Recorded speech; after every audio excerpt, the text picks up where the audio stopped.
Hello, my friends. It's Tuesday, November 16, 2021. And you can see I'm still working on Joy's star wheel. You know, my lightning fast mind just figured out what is wrong. There's not enough daylight. There's not enough daylight in the day anymore. It is 4:30 and it is almost dark outside, and by 5 o'clock it will be totally dark. That's just wrong. I'm like, why can't I keep up? Why is it constantly dark and I'm not done yet? Oh. Anyway, getting started late today. I've been doing chore after chore after chore after chore and working up here trying to put fabric away and just clean up the fabric tornado that happens in this room. All right, today is called One Way.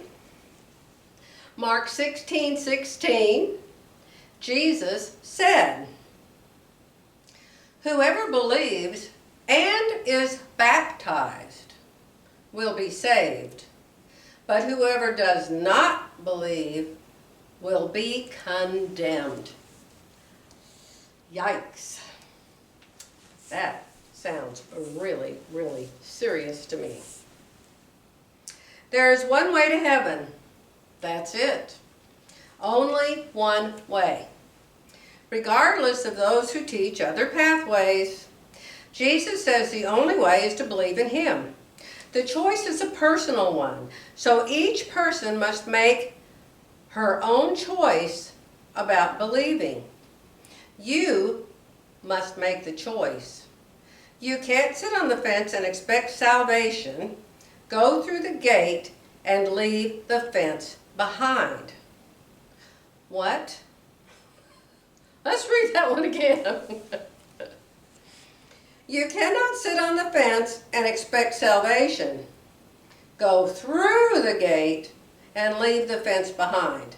I guess that's what she's trying to say. Don't sit on the fence, go through the fence. Make the choice for Jesus. The person who does not believe is not saved and never will be invited into heaven. Oh, if people could just believe the truth. It's right here. It's right in the Bible. Charles Spurgeon says, "The greatest enemy to human souls is the self-righteous spirit which makes men look to themselves for salvation." Well, the problem with that is you can't save yourself. Nobody can save themselves. Jesus came here and made it very, very plain what is required for us to get to heaven. He made it extremely clear that if you don't go to heaven, you're going to go to hell. I don't know how many of these New Agers, very sadly brainwashed young people who've been to our ungodly colleges, how many of them believe there is no hell? But then again, you have so many of these New Age people who supposedly don't believe in God, but they worship Satan. And I can tell you right now, Satan knows who God is. Satan knows who Jesus is. Oh yes, he does. And I don't know anything about these people who worship the devil, other than I know the devil that they're worshiping. But I know they have to know God. And they have to think that Satan is somehow bigger than God. And they have to believe all of Satan's lies and all of his treachery. Did you know there's more scriptures in the Bible about hell than there are about heaven? I heard John Hagee say that. So if there's no such thing as hell, why is it spoken about so much in the Bible? Why is it described so much in the Bible?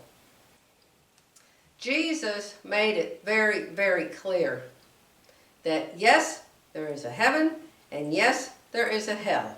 And He has been to both.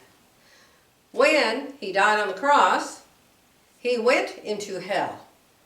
I do not understand the scriptures. I have never even heard them preached. But it says that Jesus went into hell and led captivity captive. What does that mean? Do any of you know what that means?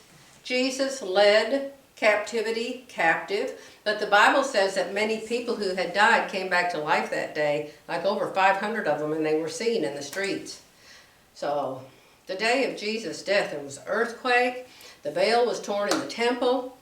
The day he arose, I don't know if it was the day he arose or the day he died, 3 days there, when the people came back to life that had been dead.